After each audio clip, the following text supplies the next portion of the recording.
ঈদের আগের জায়গায় চলে এসেছে রাজধানীর কাঁচা বাজারের চিত্র।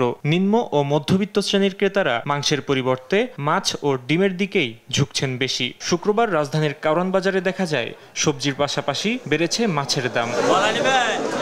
সবজির দাম বৃদ্ধি পাওয়ায় ক্রেতারা জানান নাভিশ্বাস। সবজির দাম তুলনামূলক যা এক্সপেক্ট করছিলাম তার থেকে একটু বেশি আছে। ধরেন কেজিতে 10-15 টাকা বা 20 টাকার মতো একটু বেশি আছে। যারা আমরা মধ্যবিত্ত আছি তাদের জন্য নাভিশ্বাস, আর যারা উচ্চবিত্ত আছে তাদের জন্য আসলে কিছুই না। দিন যাইতে সংসার চালাতে খুব কষ্ট হয়ে যাইতেছে, যে বাজার যেই পরিমাণ টাকা নিয়ে এসে আমরা ব্যাগ ভরে বাজার নিয়ে যাবো পারি না।